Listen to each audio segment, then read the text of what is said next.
Pitching in, all we've really done is evacuated the people over here. Others headed to the town centre and, caught unawares, were cut off from the emergency shelters. A local service station, then a supermarket complex, and finally a government office block became their temporary home as the floodwaters pursued them. With central Katherine fast going under, police finally ordered their evacuation by boat. For others in danger, helicopters, boats, whatever was available was used to ferry people to safety as the river rose to its highest recorded level, 19.7 metres. It was expected to peak at 20 metres tonight. One of the day's big operations, the rescue of more than 50 nursing home residents. When military trucks were caught by the waters, helicopters came to replace them. By late morning, most streets were under a metre of water, the flow and current increasing by the minute, adding urgency to evacuations. In many cases, sandbags only delayed the inevitable. Scores of vehicles were ruined. The Territory's Transport and Works Minister was clearly shocked after an initial inspection of the town. Unbelievable, the amount of water. I mean, to look at houses, particularly on the western side of Katherine, as you approach Katherine from Darwin, I mean, all that you can see in any number of cases is the hot water services, the solar hot water services. RAAF personnel from nearby Tyndall Air Base helped in the evacuations. An Air Force plane flew from Darwin several times, ferrying stretchers, sandbags, blankets and perishable foods. And there's no respite in sight for emergency workers as the river will continue to swell with more rain forecast tonight. There will be more heavy rain in the Katherine region tonight, but also the flooding problem is going to spread as the rain continues to fall. A state of emergency is in place in the town.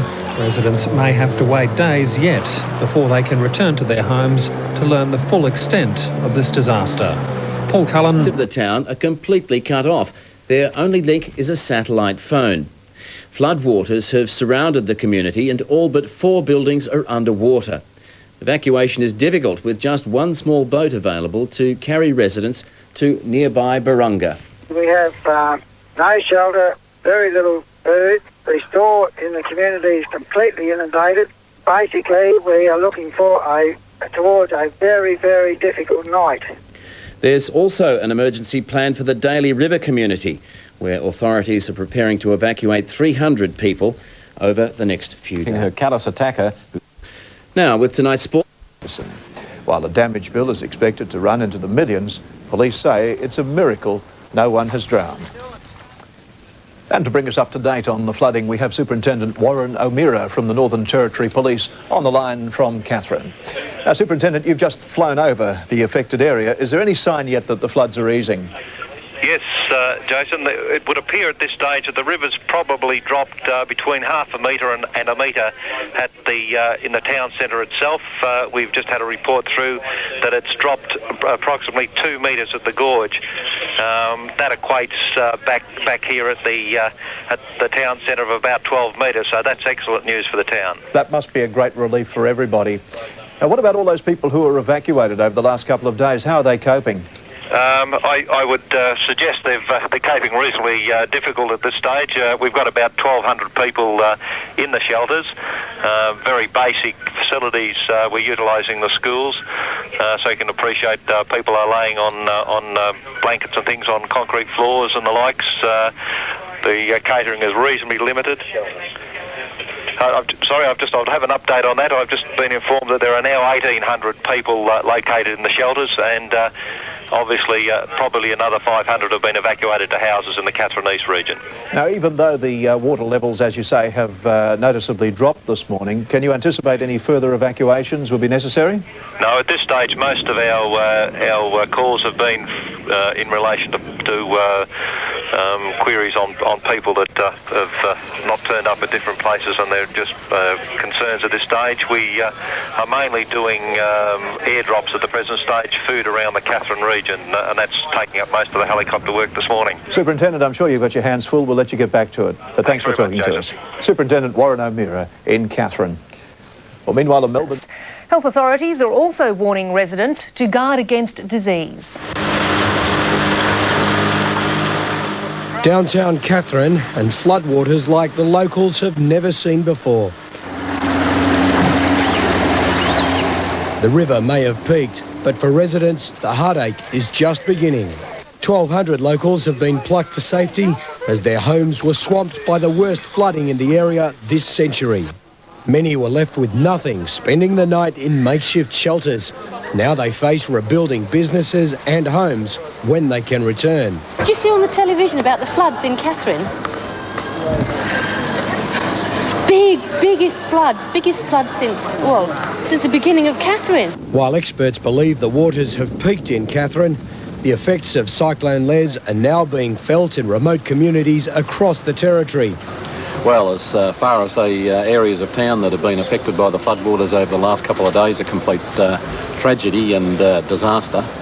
There are also fears Les could reform and wreak more devastation. As if losing everything isn't enough, there are now fears of a disease outbreak as the waters recede. We have been through great challenges before as a people. We have faced the Cyclone Tracy's and we will now rebuild Katherine. Litres of water, authorities have issued an urgent public health warning. Wet, miserable and dragging only the possessions they could carry, the evacuees of Katherine. For 2 solid days, carried, shipped or airlifted to safety. OK, you two, come on, hop in, quick. Kids, quick! After the worst floods to strike the town in over a century. Come on, mate. From the air, hundreds of homes stand ruined, the main street now an extension of the river. For many, pets had to be abandoned. When Steve Hickey was airlifted from his caravan, he thought he'd seen the last of Jetta. Went for a walk and there she was. She'd swum all the way, 6.5 kilometres. In all, 1,800 people were brought to evacuation centres, for some the first chance to call family. Biggest floods since the beginning of Katherine. The cyclone is now reforming. The town is braced. We have faced the Cyclone Tracy's and we will now rebuild Katherine. With floodwater reaching a peak, residents are salvaging what they can by dinghy. Police still on rescue duty. More than 1,200 residents have been evacuated. Some have decided to stay. How many people are up there? 12 people, 5 cats and a wallaby. There's a dog on the roof behind you. The damage bill is expected to run into tens of millions of dollars. The Northern Territory Government, together with the federal government, will work very closely together to rebuild Katherine. Roads are expected to remain cut for days, but the morale of residents and emergency workers is holding. What we're standing up in is what we've got, but that's the best we can do. We're just all pulling together. I went through Cyclone Tracy, lost everything, come down here and then lost everything again. Remote Aboriginal communities have been just as savagely hit. At Beswick, the speed of rising water surprised everyone. 350 people left homeless. I didn't even grab a change of clothes or a blanket for the family or anything. Isolated communities like this one are without adequate food and dry clothing, and there's a real risk of disease without clean water. The people here are relying on airlifts of food and supplies to come soon. Food is now arriving where it's most needed, but only in limited supply. Police say a scramble for food could have resulted in some looting, but there are signs of more serious break-ins too. And what gets me off, people go near the night time and start stealing things, looting it. They should be shot. Now I can get the vaccines up. Until the floodwaters subside, there's another threat. Without fresh water, health workers fear an outbreak of disease. They're already planning to immunise an entire town if necessary. Cyclone Les has been causing chaos across the western top end. Rivers are overflowing, turning land into vast lakes, cutting roads, washing away cars and ruining homes. The latest area to fall victim, the Daly River. With a further heavy rain expected in that area for the next 24 hours and with the floodwaters coming down from the Katherine area, then it's a serious situation. Well, given the Katherine situation, we've been advised that there's probably more water than anybody's ever seen for a long, long time. About 400 people from the Daly River Aboriginal community are being evacuated by air. The first load landed at Darwin Airport late this evening. 3 adults and 2 children are missing near Elizabeth Downs, and police can't start searching until tomorrow. While the floodwaters are subsiding in Katherine, residents and emergency workers now face a massive clean-up, the bill expected to run into tens of millions of dollars. The Northern Territory Government, together with the federal government, will work very closely together to rebuild Katherine. What we're standing up in is what we've got.